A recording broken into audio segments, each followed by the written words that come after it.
And there we are, a little impromptu midday. Maybe this is lunchtime, a little lunch break, an opportunity for me to connect with you. In this, anytime I do this, I have this like notion to not just keep this information to myself. So I hope this blesses you. You might need a paper and a pencil because I want to share with you what a client and I, just a dear, dear client who continues to show up powerfully for herself week after week. And not all the time can I do group sessions. I like to do every so often on these Thursdays, these individual one-on-one coaching sessions. And I just want to share some pretty powerful insight that I know she wouldn't mind. I'm not going to mention any people's names or who I'm referring to, but I know that the breakthrough, the insight that she received, she always is like, how many people can I tell about this? So I thought, I'm going to do that too. I just want to share with you for one moment. And I do have to be fast because I have another one-on-one session soon. So hello, Jennifer. Hi, Colleen. Hi. Oh, I don't know her name, but that's awesome. Nice to see you again. Shay, how are you? Really nice to see you. Oh, so nice. Thanks, Jen. Nice to see you too. So this client shared a near tragic scenario, and it's very pertinent to what I know people in my area because of what happened at Oxford High School near my town, Clarkston. She shared a near devastating scenario that was very real. And the reason I'm saying this is it brought up a lot of emotion and feeling that was right for the scenario. But the reason that she and I are meeting together is like, what do we do with all these emotions that seem to lead us to a dead end? Like to more sorrow. So the sorrow that I'm seeing and feeling, the tragedy or the situation or the fact, the occurrence, what someone said, what someone did, this event, it brought on this emotion. And how do I not perpetuate a deeper negative emotion or reaction and response based on this situation? And it's so often not just her, but so often we do that. We experience something and we feel it rightfully so. We're not robots. We have feelings, we have emotions, we have our minds, we're compassionate, we're empath, and some of us are empaths, we're empathetic if we've dealt with that same thing that person's going through. But you know what? Our emotions can be a trap. They can imprison us and it can lead us to a dead end. And so it goes from feeling what we're supposed to feel because that's a real connection to that experience, but then it's hard to cut it off. And sometimes I think when we overly think or overly feel, and then we feel like not anymore is it about compassion or empathy or sympathy or, fill in the blank, it's really a dead end for us. And how do I know that? When I'm in that, or how will you know that, is when we feel even more. We feel more negative. It seems to keep us stuck. It seems to lead us to responding with anger, or things come out of us sideways and we're like, why am I responding to life this way? And it's because I think we feel, and then we don't exchange that feeling for some truth. And so I want you to write down these 9 words if you want to go along with this with me. I want you to write down love, peace, joy, long-suffering. Maybe you call that patience, kindness. Love, peace, joy, long-suffering or patience, kindness, gentleness, goodness, faithfulness, self-control. Right? So if you could write those down, some of you know these, some of you know some of them, and some of you aren't really even thinking about where are those 9 words coming from. But here's just this quick little, this is what this client and I were talking about. So when we experience a tragedy, and by the way, I want to be careful, because if you're listening and you're like me and I was in a season that I needed to go through the process of mourning. I needed to go through a grieving process. I needed to go through, I guess that's what I'm saying, like a process, and I don't want that process interrupted. So I just want you to consider that. That's for you. This is, maybe you're not in that grieving or mourning season, and you'll know what I'm talking about when I speak this all out. So for the rest of us, I want you to heed this advice. This is not my advice. This was a divine download when she and I were together, and we come from a place of curiosity and not judgment and not condemnation. Just consider this. So I want you to play along with me for a moment. Consider this. You have this thought that is, let me back up to the person's example. So there was a tragedy, near tragedy, but what was seen was very scary. And the person almost lost her life. Her heart stopped. And the crowd of parents and of kids was very emotional. It was very troubling to watch this. Not sure if she was going to make it. And so what we were processing with this person in particular is she is someone who perseverates, overly thinks, overly replays the girl's expression, replays the behavior of the person in the scary thing that had happened, the look or the compassion that we feel for the parent watching a child suffer or possibly lose, their life. Or this is a very real situation that just happened, and it's we allow ourselves to think and to stay on that line of thinking, because isn't that what a compassionate person does? Isn't that what we all do? We feel it, we think about it, we think, oh my goodness, if I was the mom, or oh my goodness, if I was the parent or an uncle or an aunt or whatever, a grandparent, and you don't want to see anyone have to feel those deep, deep negative feelings. So we will allow ourselves to really do a deep dive in those negative emotions. And we'll say, well, isn't that what a compassionate person does? Isn't that what a normal, healthy person does? Yes. But then, and this is my point, then we need to know when to cut it off. We need to be self-aware enough.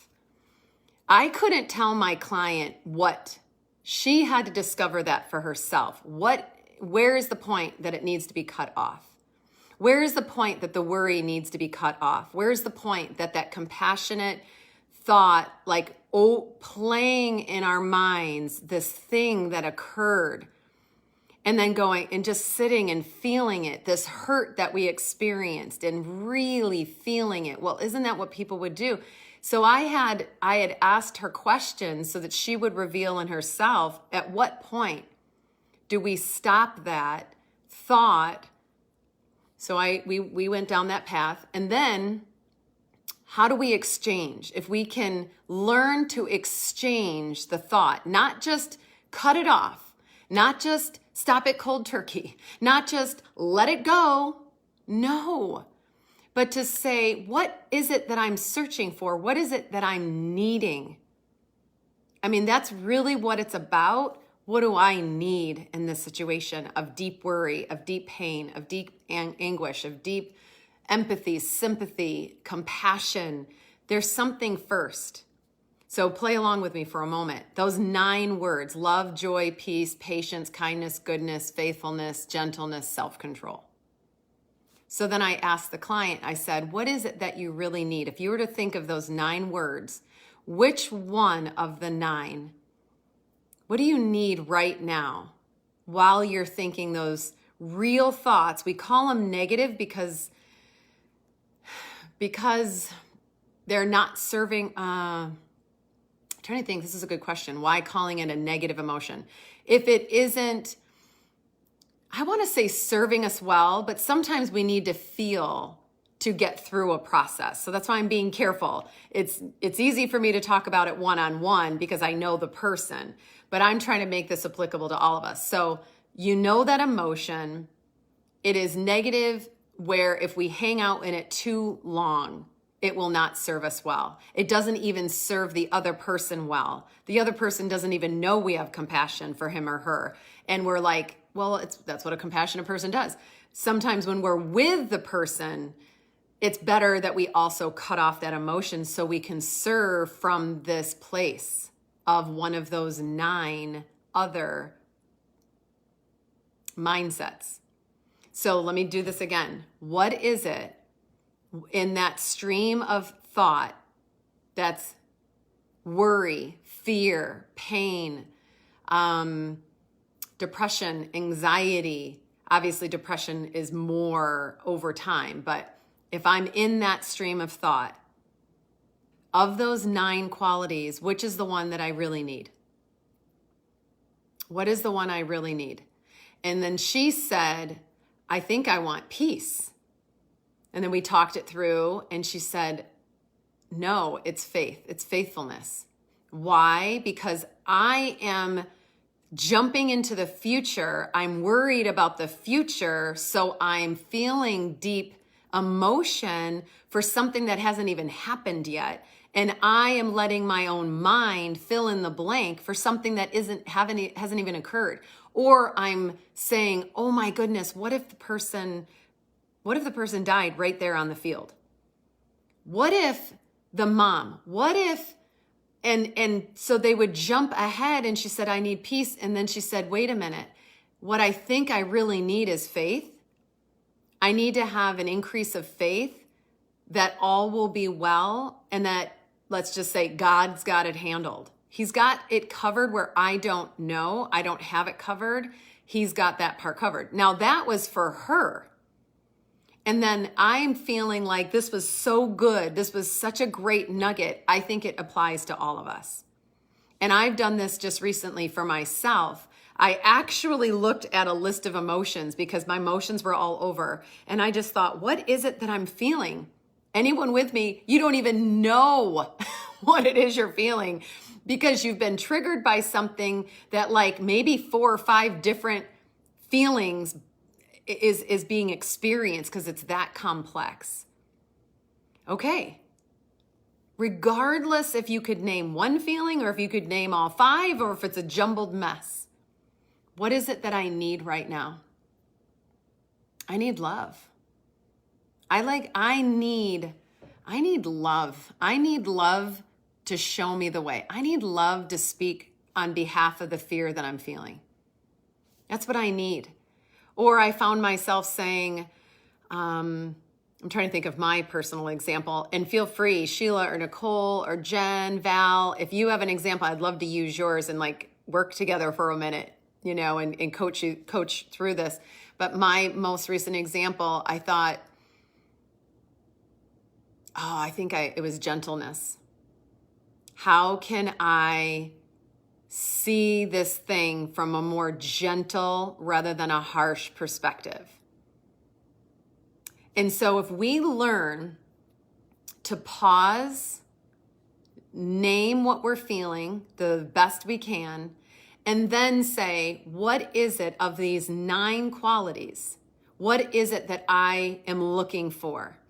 Because we don't want to just let it go, because often what happens is there's something there. There's an emptiness. There's a void. Believe me, if we don't take ourselves, and this could be a 37-second process when we really get good at it. This could be something that you do right then and there, right when you're triggered. We don't want to always get in a habit of saying, name it and let it go. No. The world, the enemy loves to take it and throw it back at you and say, are you sure? I mean, a real compassionate person should be crying right now. A real compassionate person, they would be really thinking this all the way through. I mean, do you really want to abandon that feeling right now?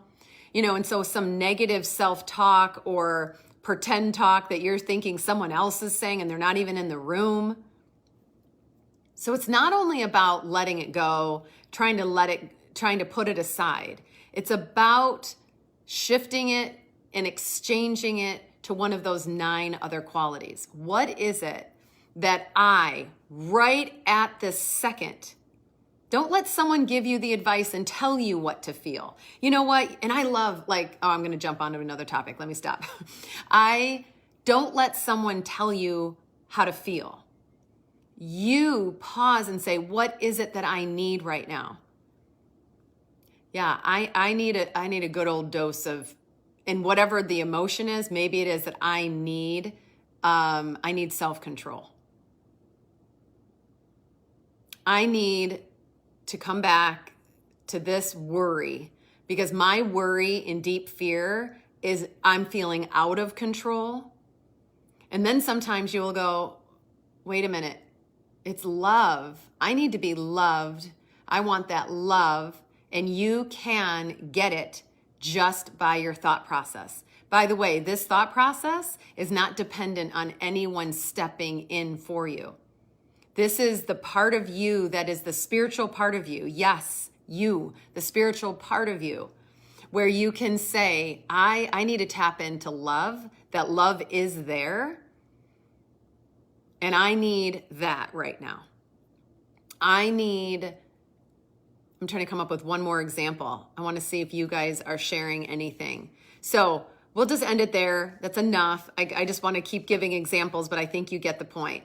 So to do a quick reiteration, what is it that triggered me? What is it that happened and that I'm overly thinking about? Sometimes it's a thought loop. Sometimes it's a straight thought process where you're just thinking and thinking and thinking and thinking, and it's getting you in a deeper, darker place. That's the negative. And it leads every time to a dead end. It kills your spirit. It destroys what you were about to do the rest of the day. It possibly destroys relationships and what's going on right now. It steals your joy. It steals so much. So we want to get it back. So pausing, what is it that happened? What is it that I'm feeling? What's this? Where do I need to stop it? Let's not stop feeling. No. Let's feel, and let's not judge ourselves for the feeling, but let's name it, let's feel it, and then we know ourselves. Okay, I need to let it go, but I need to exchange it. I want to exchange it for love, peace, joy, patience, goodness, faithfulness, gentleness, kindness, self-control. Which of those, or all of them, or some of them, just make it easy, 1. Yeah, so that's really good with security or trust. So then if it's like, well, which one of those 9, if I don't see literally the word security or trust, which one of those 9 makes me feel secure? Which one of those will I feel like that trust is being reconciled? So if you are saying, I really need this trust, bye babe, I really need this, which of those 9 will give that to you? It is about the exchange. Don't let there be a void, because guess what? The world will fill in that void. It's about an emotional exchange. And there's something you're feeling. Typically, it's based in a lie. Even if you saw a fact and got triggered on a fact, lies start taking shape. Worry, anxiety, angst, disgust, all these heavy emotions, all the way to depression, all the way to hopelessness, that will leave a void. So let's learn to exchange it for one of those 9 loving, perfect characteristics.